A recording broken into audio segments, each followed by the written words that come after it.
Քննարկում ենք գլխավոր դատախազի տարեկան զեկույցը եւ մինչ իմ բուն ելույթին անդրադառնալը կուզեմ ափսոսանք, ցավ եւ տհաճություն արտահայտել 3 ազգային ժողովի այս ամբիոնում վարչապետի վարքագծի վերաբերյալ, որովհետև անկեղծորեն ես վատ եմ զգում, որ ես գտնվում եմ այն նույն սրահում, որտեղ Հայաստանի թիվ 1 բարձրաստիճան պաշտոնյան իրեն դրսևորում է այդպիսի վարքով։ Իհարկե ես դրա մասով համապատասխան իրավական գործընթացներ նախաձեռնել եմ արդեն եւ երկուշաբթի օրը համապատասխան կառույցները կստանան բոլոր դիմումները։ Տիկին դատախազ, անցած տարի ես այստեղ երբ որ ելույթ ունեցա եւ հայտարարեցի մի շարք կոռուպցիոն գործարքների մասին, ես ձեզ խնդրեցի այս 1 տարվա ընթացքում դուք դրանցով զբաղվեք եւ հաջորդ հաղորդման ժամանակ տեղեկացնեք, թե ինչ եք արել։ Ես ձեր հաղորդման ժամանակ անկեղծ ասած չտեսա այդ տեղեկությունները, չլսեցի եւ հիմա շարունակելու եմ դրանց մի մասի հիշեցումը եւ նաեւ նոր դրվագներ եմ Երևան բերելու։ Հիշեցում համար 1 2023 թվականի հուլիսի 31-ին Երևանի ավագանու ընտրություններին ընդառաջ իշխող քաղաքացիական պայմանագիրը դրա համահավաք արեց 996 նվիրատուներ 509 միլիոն դրամ ստացան կամ մոտ 1 միլիոն 250 հազար ԱՄՆ դոլար Մարդկանց անուններից փոխանցումներ արվեցին, որոնք որ հայտարարեցին, որ իրենք չեն արել այդ փոխանցումները, օրինակ Երեմյան Production-ի աշխատակիցները, որոնց տարեկան հասույթը չի բոլորում 2.5 միլիոնը, բայց ամեն մեկը 2.5 միլիոնի փոխանցումներ են արել ՔՊ-ի հաշվին։ Դուք այս հարցով ոչինչ չարեցիք տիկին դատախազ, համենայն դեպս ոչինչ չասացիք այդ մասին։ Եթե արել եք, կխնդրեմ ամփոփիչ ելույթի ժամանակ հայտարարեք, թե ինչ միջոցներ եք ձեռնարկել։ Հիշեցում 2 Մեկ տարի առաջ ձեր ուշադրությունը հրավիրեցի Հայաստանի ֆուտբոլի ֆեդերացիայի արկա խնդիրների մասին, որը բոլոր վերահսկողությունից դուրս է։ Դուք այսօր խոսում եք ֆուտբոլի ֆեդերացիայի այլ գործի մասին, ես կարծեցի, թե սրան էլ եք անդրադարձել, բայց ոչ։ Խոսքս 2021 թվականին կազմակերպված մրցույթի մասին է Աբովյան քաղաքի մարզադպրոցի նորոգման։ Այդ մրցույթը երբ որ հայտարարվել է, ընկերություններից մեկը առաջարկել է 50 միլիոն դրամով նորոգել Աբովյանի մարզադաշտը։ Ֆուտբոլի ֆեդերացիան հրաժարվել է եւ պայմանագիրը կնքել է մոտ 15 անգամ ավել արժեքով 783 միլիոն դրամով եւ այդ իհարկե ֆինանսավորել է UEFA-ն, բայց դա չի նշանակում, որ այդ գումարների հետևից դուք չպիտի գնաք։ Եվ ով է շահել մրցույթը Հայաստանի Հանրապետության կառավարության եւ ֆուտբոլի ֆեդերացիայի կապը ապահովող Հակոբ Սիմիդյանի ընկերոջ Անտարային կոմիտեի նախագահ Վլադիմիր Կիրակոսյանի հարևանը։ Մարդ, որը երբեք նախկինում այդպիսի խոշորածավալ շինարարության փորձ չի ունեցել։ Իդեպ հիշեցնեմ, այդ գերթանկարժեք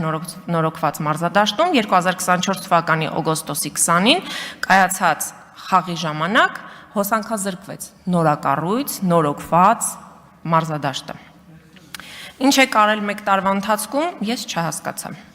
Հիշեցում 3 Տիկին դատախազ օրու մեջ համայնքային հողերի վերադարձի մասին եք ազդարարում, համայնքային սեփականության վերականգնման մասին եք խոսում, բայց ես չհասկացա դուք ինչ եք արել Ծաղկաձոր քաղաքում կառուցվող 40-50 միլիոն դոլար գնահատված համալիրի մեկնարկի մասին արված իմ հայտարարությունից հետո։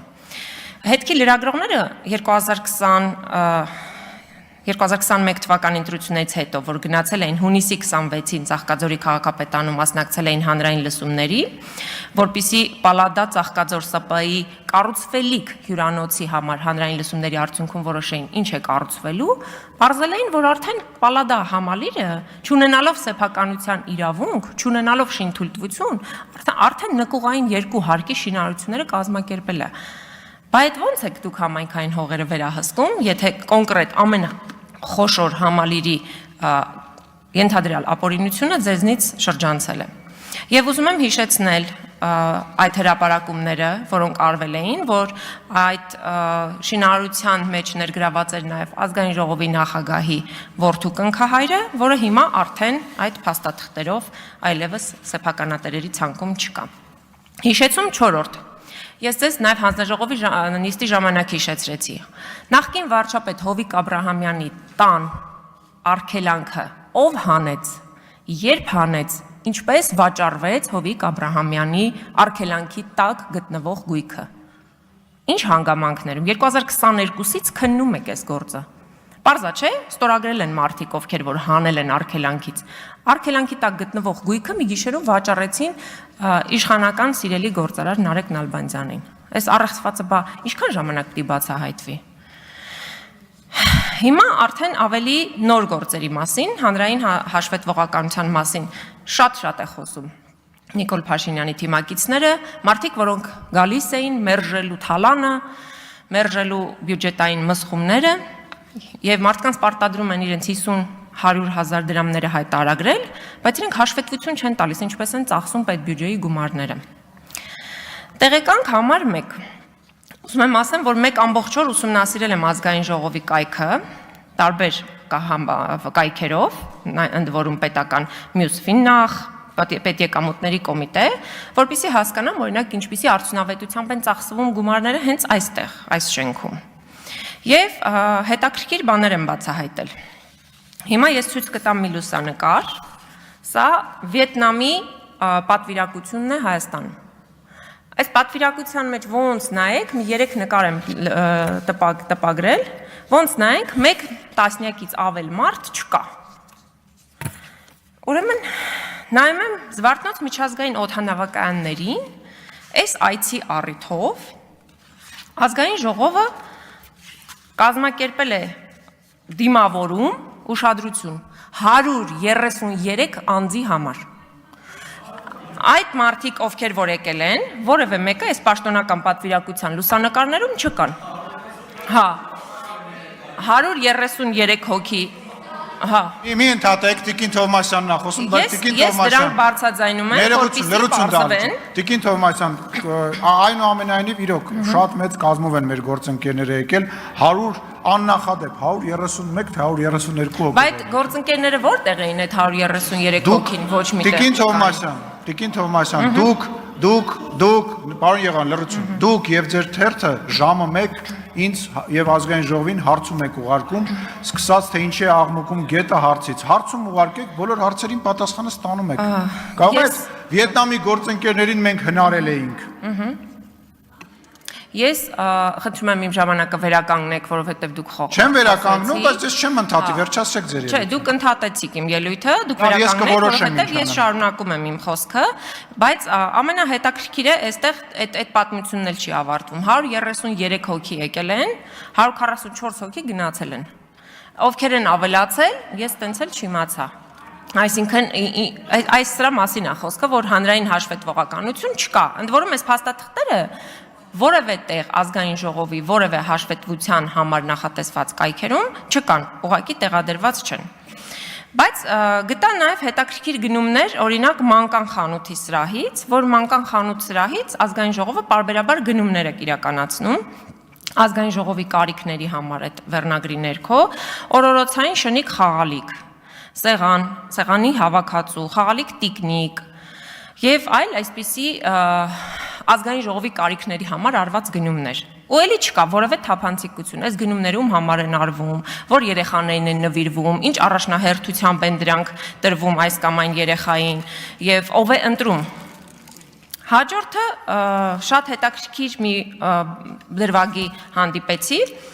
47 դիզայն ՍՊԸ-ն, որի տնօրենը պարոն Սիմոնյան, ձեր ընկերն է Արսեն Մելիքսեթյանը, ազգային ժողովին պարբերաբար մատակարարում է 2023 թվականից սկսած տարբեր իրեր, արձանիկներ եւ այլն, հուշամեդալներ, 25-ին ունեք պայմանագիր, 24-ին ունեք հուշամեդալների պայմանագիր եւ նաեւ ես տեսա, որ 2023-ին այս ընկերությունից գնվել է ոսկե համրիչ, ԹԶԲ, մեր ժողովրդական լեզվով ասած։ Ու էլի չկա անհրաժեշտությունը դրա, այդ համրիչը ում է նվիրվել եւ այդ ոսկե համրիչի համար պետբյուջեից վճարվել է 2.200.000 դրամ։ Ես շատ ուրախ կլինեմ, որ սա բացահայտվի, թե ում է նվիրվել եւ արդյոք ինչքանով էր նպատակահարմար Հայաստանի ազգային ժողովի անունից որևէ մեկին ԹԶԲ նվիրելը։ Ցանկը շարունակելի է, ես իհարկե դրանց մասին դատախազին կտեղեկացնեմ եւ վերջում Տիկին դատախազ, ես ուզում եի, որ դուք ձեր ամփոփիչ ելույթում անդրադառնաք նաեւ Սամվել Վարդանյանի գործին, երբ որ ես հանձնաժողովի նիստի ժամանակ ձեզ հարցրեցի,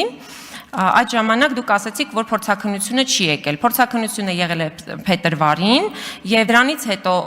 իրավապահ փաստաբանները ուղարկել են միջնորդություն ձեզ, որպեսզի Սամվել Վարդանյանին ուղեկցող ոստիկանների նկատմամբ իրականացվի քրեական հետապնդում, դուք այդ միջնորդությանը չեք պատասխանել առ այսօր, մինչդեռ 7 օրվա ժամկետում պիտի պատասխանեիք։